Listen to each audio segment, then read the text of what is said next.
A maioria das pessoas são antiguidades psicológicas. Elas nunca mudam. Ano após ano, são sempre os mesmos. Todo mundo tem idiosincrasias autolimitantes. Esses não foram colocados em sua natureza por Deus, mas foram criados por você. Isso é o que você deve mudar. Lembrando-se de que esses hábitos peculiares à sua natureza nada mais são do que manifestações de seus próprios pensamentos. Se você sente que seu caráter não é o que você acha que deveria ser, lembre-se de que ele foi moldado por ninguém menos, ninguém mais que você mesmo. Certamente existem influências externas, mas a aceitação interior é o fator determinante. Se todos disserem que Johnny é um menino mau e Johnny aceitar essa condenação, ele pode não se esforçar para ser bom. Ele adota esse pensamento negativo. Mas se ele tivesse se recusado a aceitá-lo, poderia ter sido diferente. Nunca se deve desistir da esperança de se tornar melhor. Uma pessoa é velha apenas quando se recusa a fazer o esforço para mudar. Esse estado estagnado é a única velhice que conheço. Quando uma pessoa diz repetidas vezes: eu não posso mudar, eu não sou assim, então eu devo dizer: tudo bem, continue assim, já que você decidiu ser assim. Tente ser mais maleável, como as crianças. No entanto, mesmo algumas crianças envelhecem antes do tempo, porque não receberam treinamento e não receberam incentivo para mudar as tendências de vidas passadas. Seu barro mental já está no forno e eles crescem com as mesmas inclinações que tinham na infância. Por outro lado, há idosos com quem conversei apenas uma vez e mudaram para melhor. Deus não faz acepção de idade, pois a alma não tem idade. Aqueles que estão sempre prontos para melhorar e se expandir são como crianças receptivas. Aqueles que crescem em entendimento tornam-se mais infantis. Os mestres são assim. Ser infantil não significa ser insosso. Não tenho medo de nada no mundo. Ninguém pode me intimidar. Vivo para Deus e para a verdade e amo a todos. Se alguém me entende mal, eu tento estabelecer o entendimento. Mas se não posso mudar essa pessoa, também não posso ser movido por seu mau comportamento. Se uma pessoa não compreensiva se decidiu contra você, por que você deveria mudar para agradá-la ou acalmá-la? Mantenha seus princípios quando estiver certo e esteja disposto a mudar instantaneamente quando estiver errado. Se você moldou a argila em um vaso e o queimou, e agora deseja transformar esse objeto em uma bandeja, você não poderá fazê-lo. Mas você pode pulverizar o vaso e adicionar esse pó à argila fresca. E em seguida, moldá-lo em uma bandeja. Da mesma forma, quando um mau hábito está fixado em sua mente e você deseja mudá-lo, você terá que usar sua força de vontade para pulverizar esse hábito e absorvê-lo em novas e flexíveis boas ações que podem ser remodeladas para a imagem desejada. Vontade forte significa forte convicção. No momento em que você disser a si mesmo: não estou preso a esse hábito, e for realmente sincero, o hábito desaparecerá. olhe para dentro e determine as suas principais características. Alguns adoram escrever, compor música ou dançar. Outros gostam de finança e economia, e assim por diante. Infelizmente, alguns adoram fofocar e outros brigar. Não tente mudar em si mesmo o que é bom. Mas aquelas coisas que você faz contra a sua vontade e que o deixam infeliz depois tê-las feito, é o que você quer se livrar. Mas como? Afirme com convicção antes de dormir e ao acordar de manhã: eu posso mudar. Eu tenho vontade de mudar. Eu vou mudar. Agarre-se a esse pensamento ao longo do dia e leve-o consigo para a terra subconsciente do sono e o reino superconsciente da meditação. Suponha que seu problema seja que você fica com raiva com frequência e depois sente muito por ter perdido a paciência. Todas as noites e todas as manhãs, decida-se a evitar a raiva e depois observe-se cuidadosamente. O primeiro dia pode ser difícil, mas o segundo pode ser um pouco mais fácil. O terceiro será ainda mais fácil. Depois de alguns dias, você verá que a vitória é possível. Em um ano, se você continuar se esforçando, será uma outra pessoa. Na minha infância, eu costumava ficar com raiva de injustiças. Um dia eu vi como isso era tolo. Eu não poderia mudar o mundo em um minuto com uma demonstração de ira. Levantei minhas mãos e jurei: nunca mais ficarei com raiva. Desde então, nunca mais fiquei com raiva por dentro, embora possa ser externamente inflamado quando necessário. Quando vim para a América há 20 e poucos anos, eu vi que todos tomavam café. Então eu provei pela primeira vez e, gradualmente, eu comecei a gostar. Para que não se torne um hábito, estabeleci como regra nunca tomar café sozinho. Ainda assim, foram tantos os convites que descobri que bebia café o tempo todo. Um dia, quando comia sozinho em um restaurante, percebi que senti falta do café. E eu pensei assim: você me pegou. Tudo bem, adeus vício do café. Isso foi o fim. Nos últimos 20 anos, eu nunca mais toquei nele. Ontem à noite, alguns amigos me serviram um café.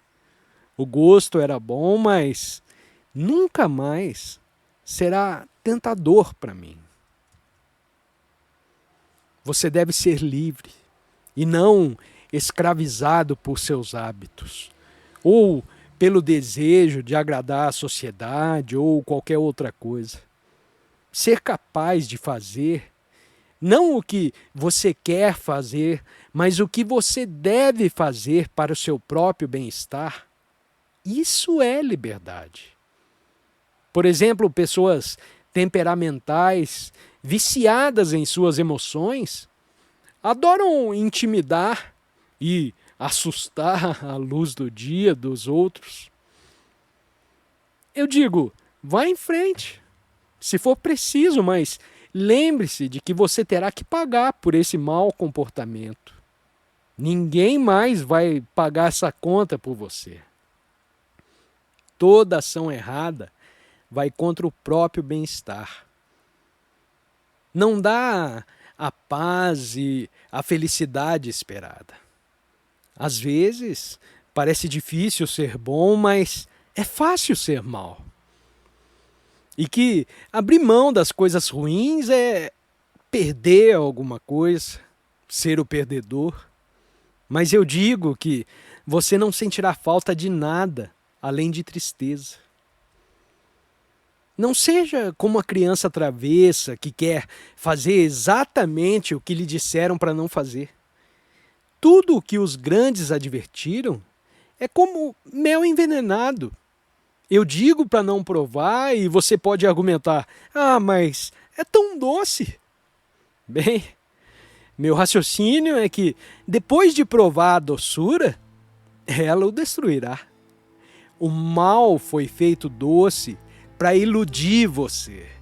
Você tem que usar o seu discernimento para distinguir entre o mel envenenado e aquele que é o do seu interesse. Evite as coisas que acabarão por te prejudicar e escolha aquelas que lhe darão liberdade e felicidade. Mude sua consciência. Cultive a conduta correta e os bons hábitos que levam à liberdade. Quando você puder dizer: eu não me entrego a maus hábitos, porque eles são contra os meus interesses. Eu escolho o bem por minha própria vontade. Isso é liberdade. E é isso o que eu quero para você.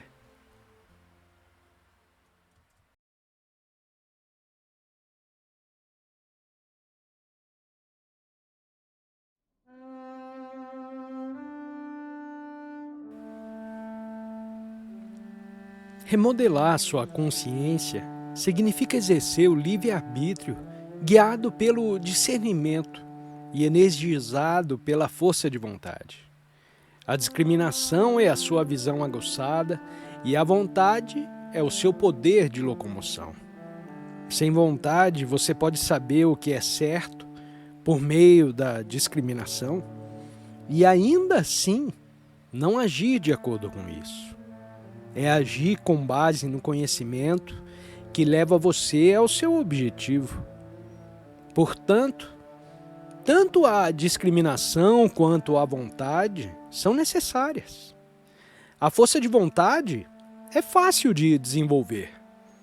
Tente primeiro para pequenas realizações.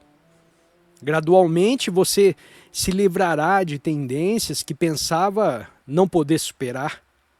Observe a sua consciência. Desenvolva o hábito do autoexame, de observar e analisar os seus pensamentos e comportamento. Quando há sinais reveladores de maus hábitos ou inclinações, é hora de discriminar e resistir com força de vontade. A primeira vez que você sucumbiu a uma tentação, não esperava que fosse compelido a repeti-la. Mas depois de ceder algumas vezes, o hábito tomou conta. Eventualmente, você sentiu que não poderia se livrar desse hábito. Mas você pode, se usar o discernimento e a força de vontade dados por Deus. Hábitos são simplesmente pensamentos profundamente gravados no cérebro. A agulha da mente reproduz esses registros de hábitos repetidas vezes. Até a química do corpo responde, como acontece com um vício. Aplicar mente e vontade pode mudar esses padrões. Não tente mudanças dramáticas imediatamente. Experimente primeiro as pequenas coisas, para treinar o seu poder de comando inerente. Vejo que muitos de vocês aqui hoje se livrarão de seus maus hábitos como resultado de seguir essas sugestões. Comece com a determinação de enfrentar os seus maus hábitos e vencê-los. Pegue o touro pelos chifres, por assim dizer, e dome-o. Seus maus hábitos são a influência satânica que manteve Deus fora da sua vida. Bons hábitos podem ser comparados a boas pessoas. Quando eles olham pela janela de sua mente, eles veem que não podem entrar em sua vida porque as cadeiras de sua consciência estão ocupadas por maus hábitos.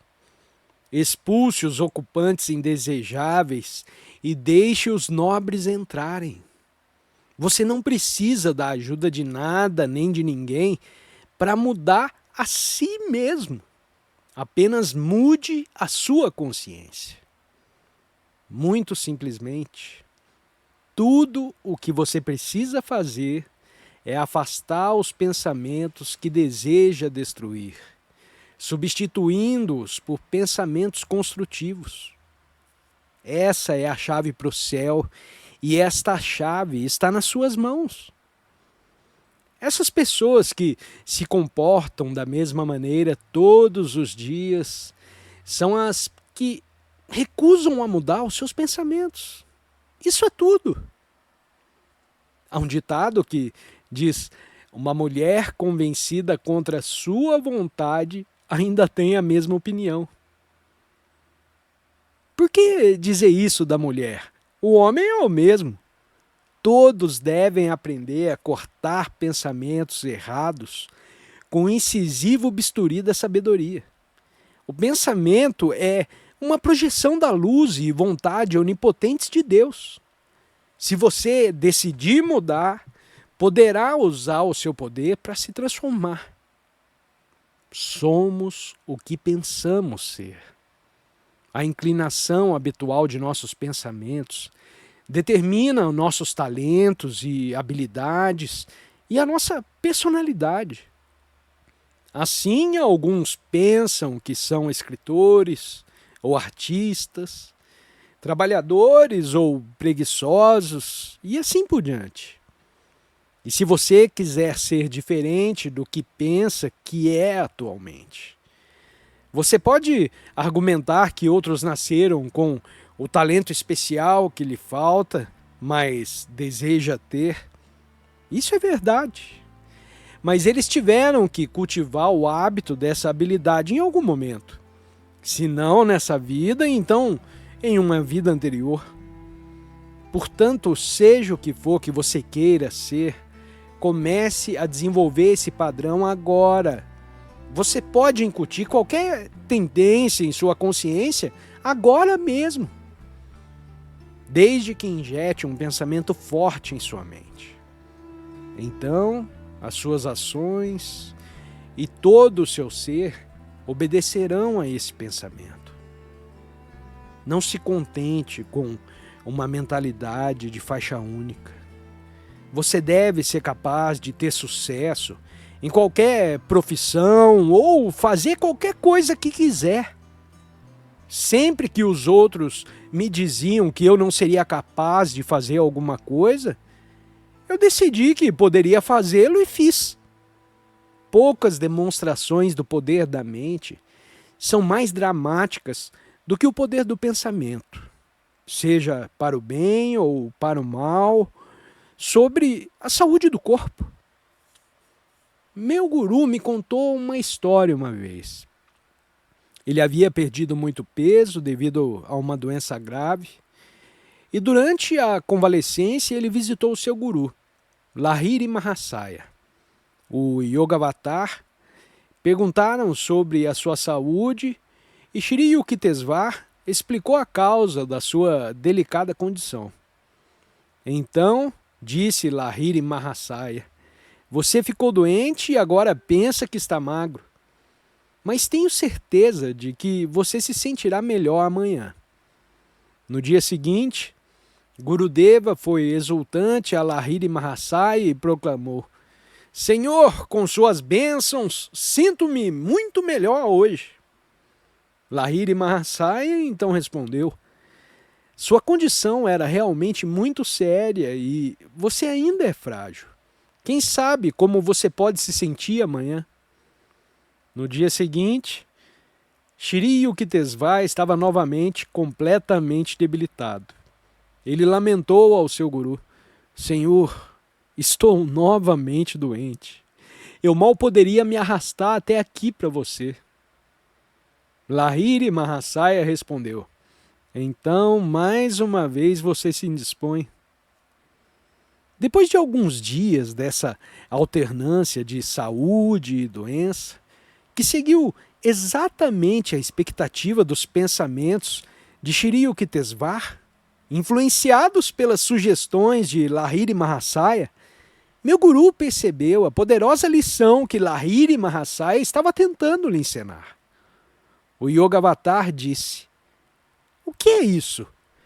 Um dia você me diz eu estou bem e no dia seguinte você diz eu estou doente. Não é que eu tenha curado ou indisposto. São seus próprios pensamentos que o tornaram alternadamente fraco e forte." Então o mestre diz: "Se eu acho que eu estou bem e que recuperei meu peso anterior, será assim?" E Lahiri Mahasaya respondeu: "Sim, é assim." Guruji disse: "Naquele exato momento, senti tanto minha força quanto meu peso retornarem. Quando cheguei à casa de minha mãe naquela noite, ela ficou surpresa ao ver a minha condição alterada e pensou que eu estava inchado devido à hidropisia. Muitos de meus amigos ficaram tão surpresos com minha recuperação repentina que se tornaram discípulos de Lahiri Mahasaya. Tais demonstrações fenomenais são possíveis para aqueles que possuem o poder de perceber que tudo é pensado. Quando você ainda não alcançou essa realização, deve continuar aplicando a vontade e a afirmação positiva, até fazer o pensamento trabalhar para você. O pensamento é a matriz de toda a criação. O pensamento criou tudo. Se você se apegar a essa verdade com vontade indomável, poderá materializar qualquer pensamento. Não há nada nem ninguém que possa contradizê-lo. Foi por esse tipo de pensamento poderoso que Cristo reconstruiu seu corpo crucificado. E é a isso que ele se referiu quando disse: "Portanto eu vos digo, tudo o que desejardes quando orardes, crede que o recebereis e o tereis."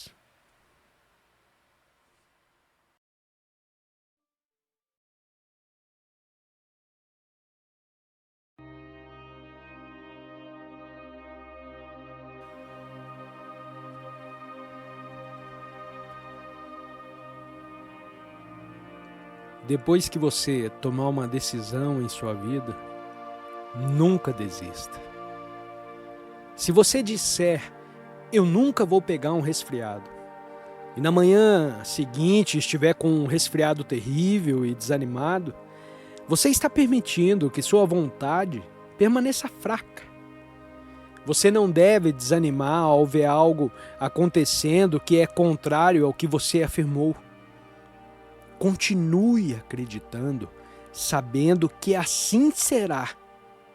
Se exteriormente você diz: "Eu vou fazer tal coisa", mas interiormente você pensa: "Eu não posso", então você neutraliza o poder do pensamento e emascula sua vontade. Se sua vontade ficou enfraquecida por lutar contra doenças ou outros reveses, você precisa da ajuda da vontade de outra pessoa para te fortalecer por meio de orações e afirmações positivas em seu nome. Mas você também deve fazer parte para mudar a sua consciência. Esse é o meu conselho para você. Desenvolva sua força de vontade e pensamento positivo, e você verá o seu corpo, mente e alma trabalhando para moldar tudo em sua vida de acordo com a sua vontade. Como o pensamento é o agente mais poderoso em sua vida, desde que você saiba como desenvolvê-lo e usá-lo, nunca deixe que o poder do seu pensamento seja diluído por misturar-se com pessoas de mente fraca ou negativa. A menos que você seja muito forte e possa, em vez disso, fortalecer as outras pessoas. Os fracassos devem se alinhar com as pessoas de sucesso. Os fracos devem buscar a companhia dos mais fortes.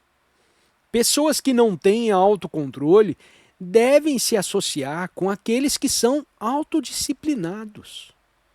O homem ganancioso, por exemplo, deve comer com o homem de autocontrole. Com tal exemplo diante dele, ele vai começar a raciocinar. Eu também posso controlar o meu apetite. Assim como, pelo poder do pensamento, você pode mudar a si mesmo para ser o que quiser, então o mais importante, você será capaz de mudar sua consciência de um ser mortal para um ser divino. O homem mortal é aquele que pensa, é assim que eu vivo e é assim que eu vou ser até morrer. Mas o homem divino diz, sonhei que era mortal, mas agora eu estou acordado e sei que sou filho de Deus, feito à imagem do Pai. Embora leve tempo para perceber isso completamente, isso pode ser feito. Se quando chegar a hora da meditação à noite, você ceder ao pensamento, ai meu Deus, eu estou tão cansado, é tão tarde para meditar, me deixa dormir e amanhã eu medito sem falta. Você estará dormindo na sepultura. Quando o mundo se render à droga do sono, você estará acordado em Deus. E durante as atividades do dia, pense que é Deus que está trabalhando através de você. Entregue a responsabilidade a Ele. Aquele que pensa em Deus o tempo todo, ele pode errar. E mesmo que ele erre, Deus sabe que era seu desejo fazer o certo. Entregue tudo a Deus e você mudará. Porque então o ego humano não vai poder mais te controlar. Não importa o que venha a você, apenas diga, Deus sabe o que é melhor. É Ele quem está me dando esse sofrimento, é Ele quem está me fazendo feliz. Com essa atitude, todos os seus pesadelos da vida se transformarão em um lindo sonho de Deus. A escuridão é a ausência de luz. A ilusão é a escuridão. A realidade é leve. Seus olhos de sabedoria estão fechados. Então você vê apenas a escuridão. E você está sofrendo nessa ilusão. Mude sua consciência. Abra os seus olhos e verá nas estrelas o brilho dessa luz divina. Em cada átomo do espaço você verá o brilho da luz do riso de Deus. Atrás de cada pensamento, você sentirá o oceano da sua sabedoria. A dança da vida e da morte, da prosperidade e do fracasso. Não tem realidade, exceto como sonhos de Deus. Perceba isso. E você verá que são pensamentos materializados que estão dançando ao seu redor. E que você é o oceano de pensamento. Nada pode ficar nem te machucar. Agora, eu peço que feche os olhos e pense em um mau hábito do qual você deseja se livrar. Se você se concentrar comigo, enquanto eu digo as palavras no Espírito, e você acreditar, você ficará livre desse hábito. Jogue fora o pensamento de que você não pode desistir do que quer que seja. Eu estou enviando um forte pensamento à sua consciência de que agora você se livrou desse hábito. Afirme comigo: estou livre desse hábito agora. Eu estou livre. Apegue-se a esse pensamento. Apegue-se a esse pensamento de liberdade. Esqueça o mau hábito.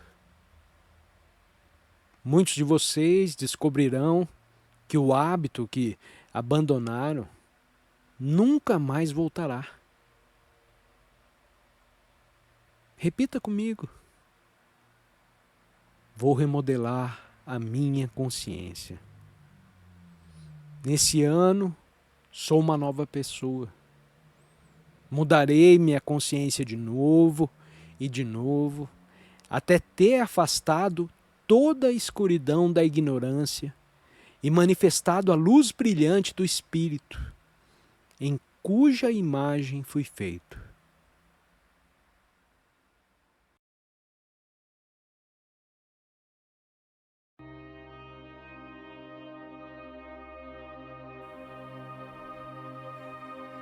A palavra mundo, no contexto de nosso assunto hoje, significa não apenas a Terra, mas todo o universo da matéria. O mundo material, cujas partes componentes foram colocadas no espaço em um relacionamento harmonioso, por meio da maravilhosa operação das leis divinas de Deus. É arrogante pensar que nossa pequena Terra é o único lugar habitado por vida inteligente. Existem muitos mundos como este, alguns mais altamente evoluídos e outros em estágios iniciais de evolução. A maneira ordenada pela qual o universo funciona mostra que ele é guiado por alguma forma de inteligência que permeia todas as coisas criadas. Quando examinamos o mecanismo de um relógio, sabemos que houve um ser inteligente que criou aquele instrumento para que funcionasse segundo um plano matemático. O fabricante coordenou todas as pequenas rodas dentadas e outras peças para produzir um certo movimento que mede o tempo. Manter o tempo é uma necessidade em um universo cuja própria existência depende das relatividades do tempo e do espaço. Todo o cosmos é um relógio gigantesco, com miríades de engrenagens, de galáxias, estrelas e planetas, situados no espaço, medindo a passagem do tempo com o movimento do passado, presente e futuro. Assim como o relógio feito pelo homem é produto da inteligência humana, o vasto relógio universal é obra de uma inteligência superior. Não podemos duvidar. Apesar de algumas coisas que não nos agradam aqui na Terra, não podemos negar que existe uma harmonia matemática no universo. Por que Deus criou essa Terra é sempre uma questão muito instigante. De um ponto de vista relativo, podemos responder: por que carregamos um relógio? A resposta é medir o tempo, medir os acontecimentos e os nossos movimentos ao longo do dia.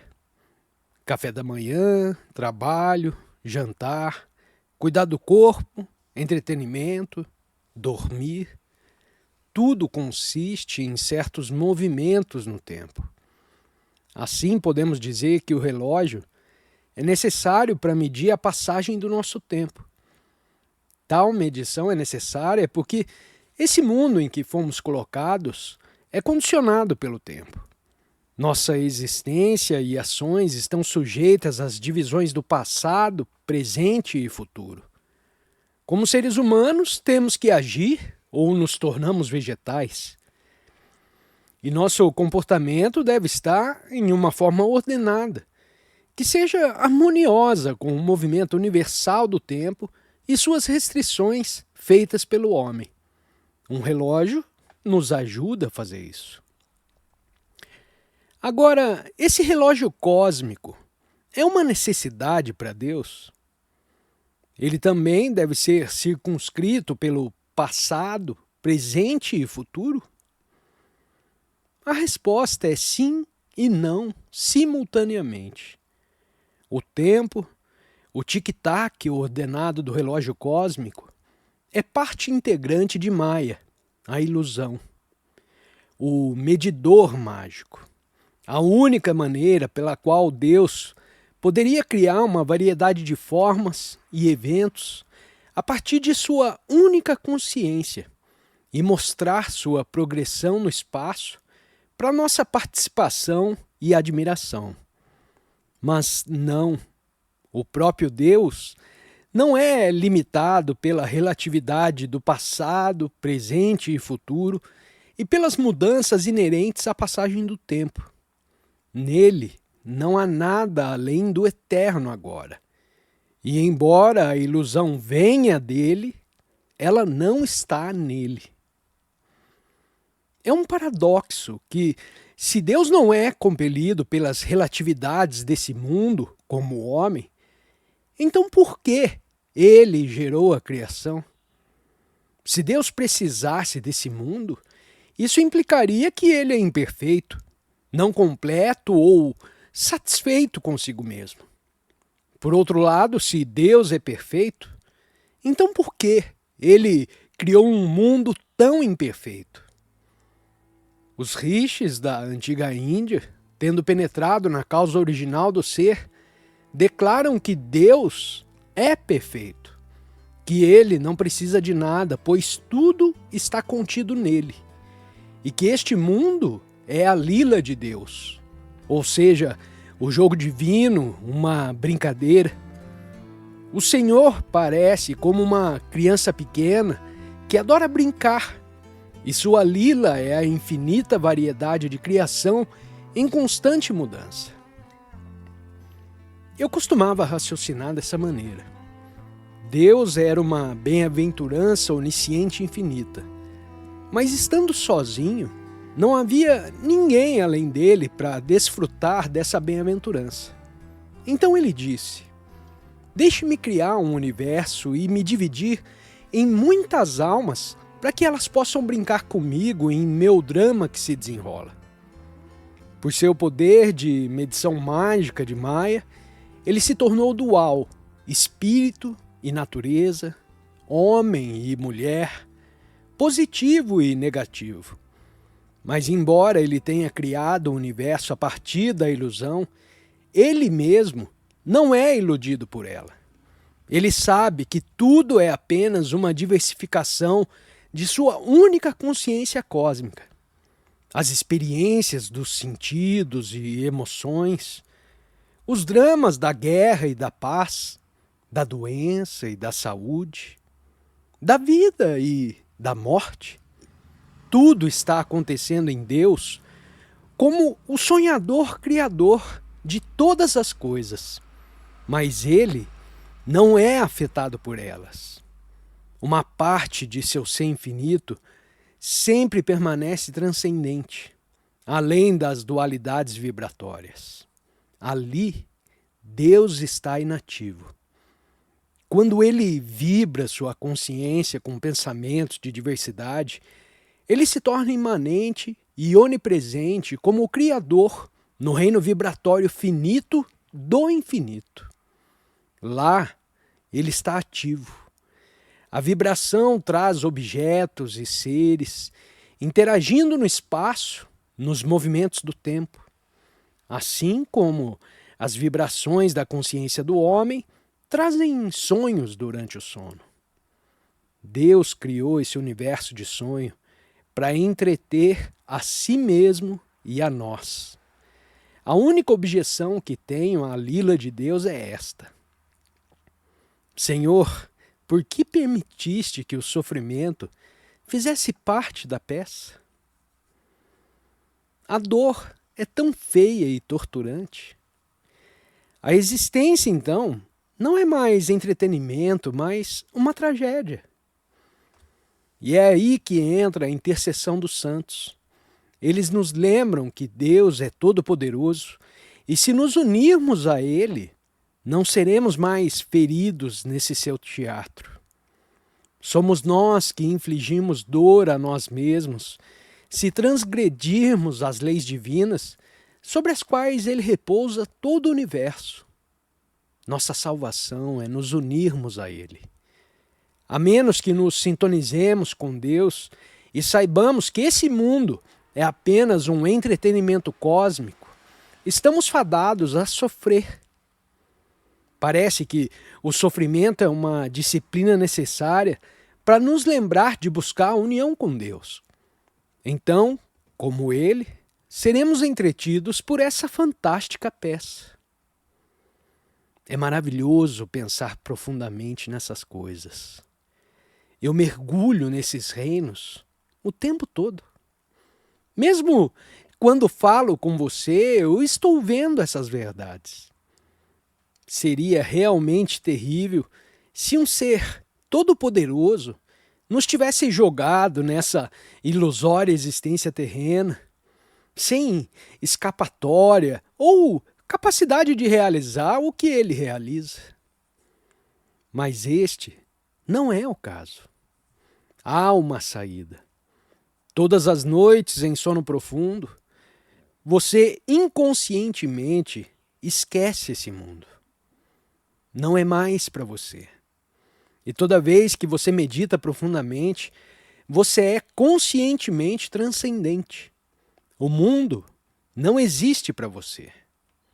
Assim dizem os santos que nos unirmos a Deus é a única maneira de compreendermos que esse mundo não é algo a que devamos dar muita importância.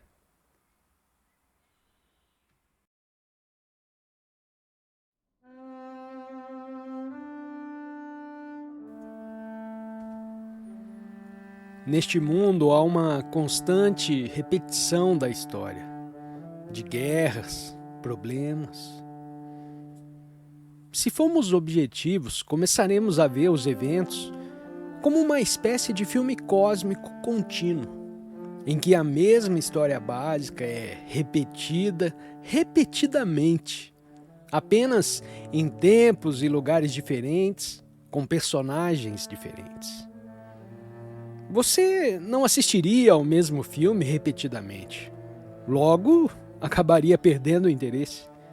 Assim podemos conceder ao Pai Celestial que Ele providenciou mudanças na história e contrastes entre o bem e o mal para dar variedade ao entretenimento nesse cinema cósmico.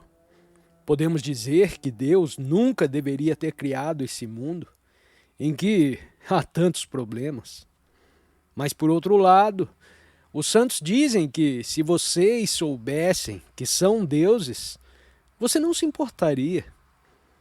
Se você assiste a um filme, gosta de muita ação em vez de algo monótono, não é? É assim que você deve aproveitar esse mundo. Veja a vida como um filme e então saberá por que Deus a criou. Nosso problema é que nos esquecemos de vê-lo como um entretenimento de Deus. Por meio das Escrituras, Deus disse que fomos feitos à sua imagem. Como tal, poderíamos contemplar esse drama mundial como um filme, assim como ele faz.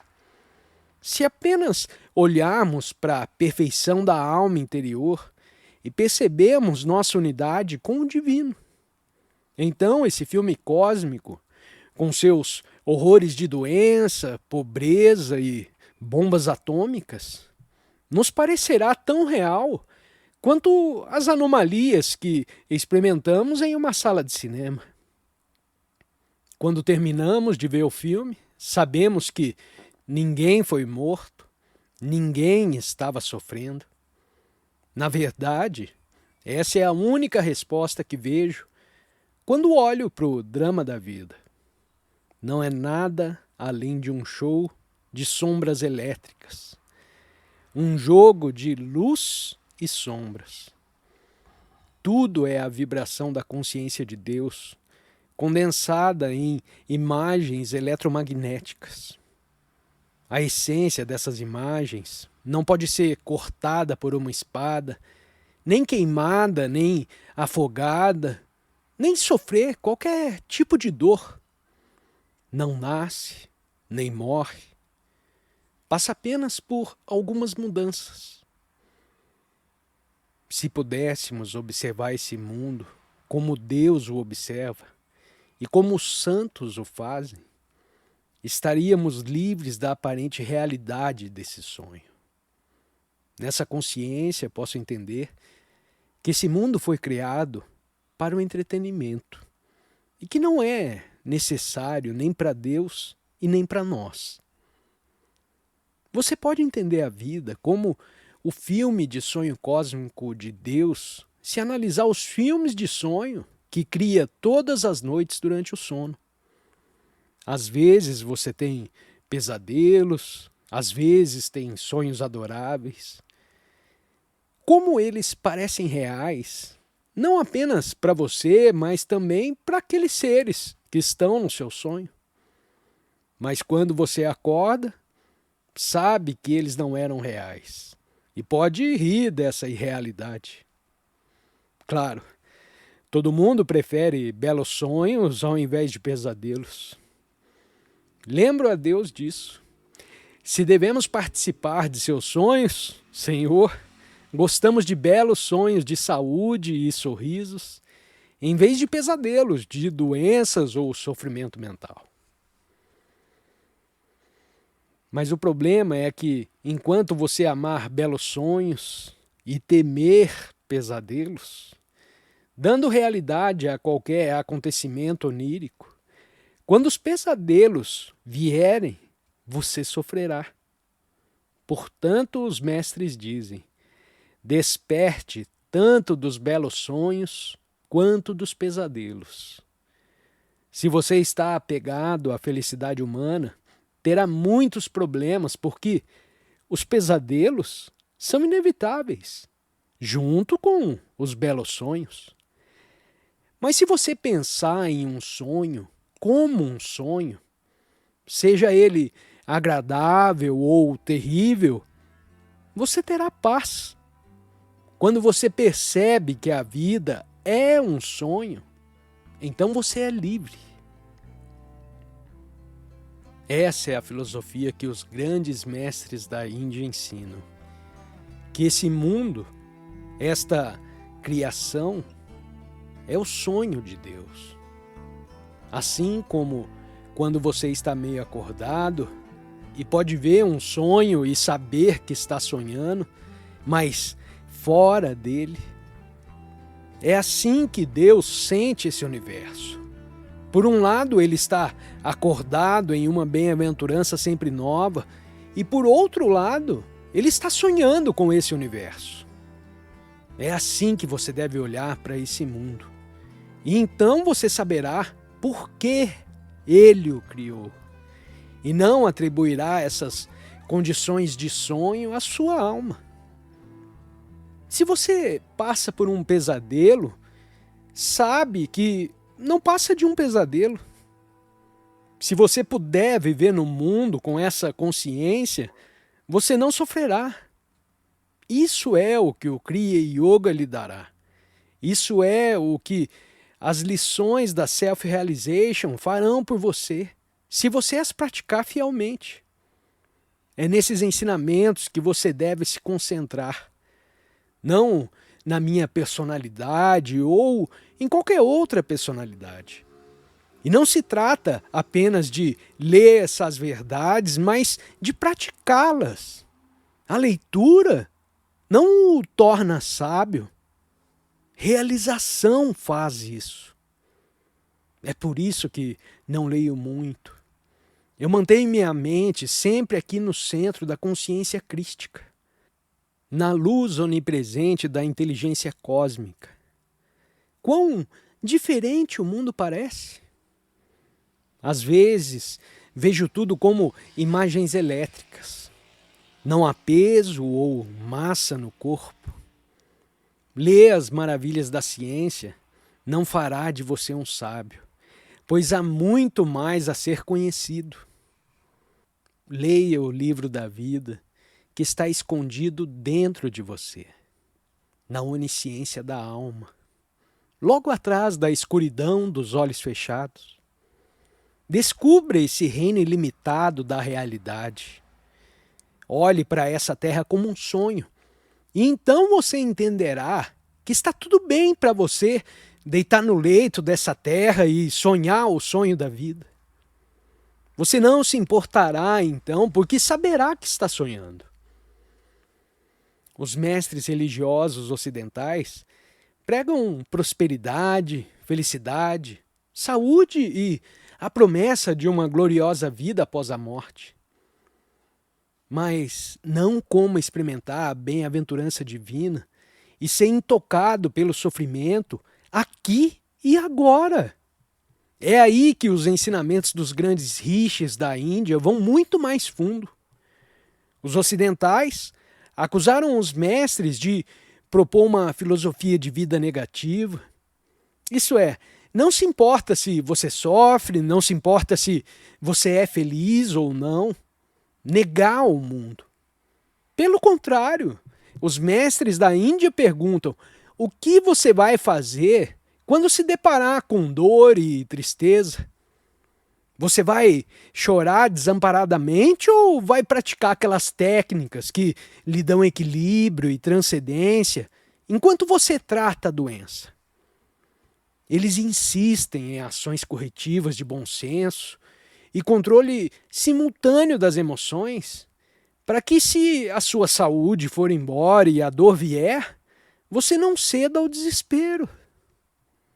Em outras palavras, eles enfatizam a importância de entronizar-se interiormente na pura felicidade da alma, que não pode ser maculada pelos ventos caprichosos dos belos sonhos da vida e nem pelas tempestades corrosivas dos pesadelos.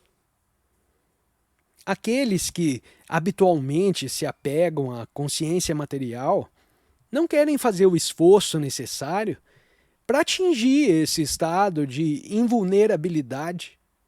Quando o sofrimento chega, eles não aprendem com ele e repetem os mesmos erros. Um homem que veio me ver se gabou de quanto dinheiro tinha. E eu o adverti: não diga a todos o que você tem. Alguém vai pegar você e o seu dinheiro. Logo depois, uma senhora conseguiu falar com ele e depois de um tempo ela queria o divórcio e metade de seu dinheiro. Pela graça de Deus, eu o ajudei a sair da confusão. Enquanto o divórcio estava acontecendo, eu escrevi para ele, instruindo-o a não se envolver novamente. Eu conhecia o seu temperamento, mas ele voltou com outra esposa e fiquei surpreso com sua tolice. Sua nova esposa era uma boa mulher e tinha um pouco de dinheiro, mas agora ele queria ficar longe dela e ela não o deixaria ir. Sendo um homem inquieto, ele decidiu que não queria a vida de casado. Ele queria a sua liberdade. Mas então, mais uma vez, tive que aconselhá-lo. Você perdeu sua liberdade voluntariamente. Agora deve tirar o melhor proveito dela. A natureza humana não é estranha? Na Índia, se a esposa morre, você pode ter certeza de que o marido não se casará novamente. Normalmente, ele vive em sua memória. Esse tipo de romance é considerado o ideal na Índia. Mas de vez em quando, vemos algo contrário. Um homem veio até mim chorando por sua falecida esposa, e o seu sentimento deu lugar completamente a uma emoção descontrolada. Ele disse que queria se churrascar. Eu simpatizei com sua sensação de perda, mas tentei fazê-lo pensar racionalmente. Você não pode recuperá-la continuando assim. Ele soluçou e disse: nunca mais me casarei. Mas eu vi o contrário e disse: você vai se casar daqui a um mês. E ele insistiu: não, nunca mais. Bem, em um mês ele se casou novamente. Mas ele não veio me ver porque ficou com vergonha. ao se lembrar da sua forte rejeição às minhas palavras. Às vezes, quando estou viajando de carro, vejo quantas pessoas moravam antes nas casas por onde passo e quantas pessoas virão a residir nelas no futuro. Uma vez o Senhor me disse: veja os galinheiros humanos e como os ocupantes vêm e vão. Assim é com a vida humana. Não preste atenção indevida às cenas passageiras da vida. Você é o eu imortal, vivendo apenas temporariamente em um sonho que, às vezes, é um pesadelo. Essa é a filosofia superior dos mestres da Índia.